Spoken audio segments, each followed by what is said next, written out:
Hello guys, இது ஒரு mini vlog தான். ஸ்ரீரங்கம் டெம்பிளுக்கு போன vlog. நான் வந்து ஃபர்ஸ்ட் டைம் போகிறேன். இந்த வாரம் ஃபுல்லாக நாங்கள் டிவோஷனல் ட்ரிப்பில் தான் இருந்தோம். நிறைய எக்ஸ்ப்ளோர் பண்ணோம். இந்த இடம் வந்து நம்ம வியூ பாயிண்ட்னு சொல்லி 50 ருபீஸ் கொடுத்து இங்கே வந்து ஃபோட்டோஸ் வீடியோஸ்லாம் எடுத்துக்கலாம்.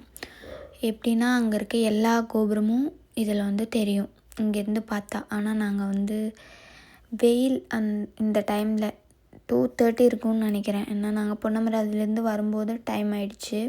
அடுத்து உச்சி பிள்ளையார் கோயிலுக்கு வேறு போகணுன்னு சொல்லிட்டாங்க. அப்புறம் நைட்டு 7:30க்கு எங்களுக்கு ரிட்டன் ட்ரெயின் பாலக்காடுக்கு. ஸோ வெயிலாக இருந்தாலும் பரவாயில்ல, கொஞ்சம் நேரம் பார்த்துட்டு போவோம்னு சொல்லிட்டு வந்துட்டோம். அப்புறம் கீழே அன்னதானம் கொடுத்துட்டு இருந்தாங்க. சரின்னு அப்புறம் அன்னதானம் சாப்பிட போனோம். நான் வந்து ஃபஸ்ட் டைம் தமிழ்நாட்டில் ஒரு கோயிலில் அன்னதானம் சாப்பிட்றேன். கேரளாவில் சாப்பிட்ருக்கேன்.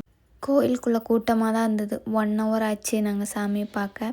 அப்புறம் பிரசாதம் வாங்கி சாப்பிட்டுட்டு வெளியே ஒரு யானை இருந்தது. எனக்கு யானை ரொம்ப பிடிக்கும். தொடலாமா கேட்டப்போ அவங்க வந்து தொடலாம் கூடாது, அதுக்கு வந்து காசு கொடுக்கணும், இல்லை எதாவது வாங்கி கொடுக்கணும் அப்படின்னா.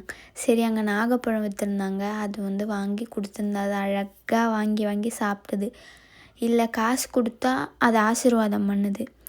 நான் சொன்னேன், எதுக்கு காசு கொடுக்கணும், அதுக்கு சாப்பாடு கொடுத்தா அதுக்கு ஏதாவது யூஸ் ஆகும், வயிறு நிறையும், காசு கொடுத்து என்ன ஆக போகுது, அது செலவாக பண்ண போகுதுன்னு கேட்டால், இல்லை ஆசீர்வாதம் வேணும்னா காசு கொடுத்து தான் ஆகணும். கரெக்டாக அதுக்கு ட்ரைனிங் கொடுத்துருக்காங்க. காசு கொடுத்தா மட்டும் ஆசீர்வாதம், சாப்பாடு கொடுத்தா ஆசீர்வாதம் இல்லையா. சரின்னு நாங்களும் காசு கொடுத்து ஆசீர்வாதம் வாங்கிட்டு அங்கேருந்து கிளம்பிட்டோம்.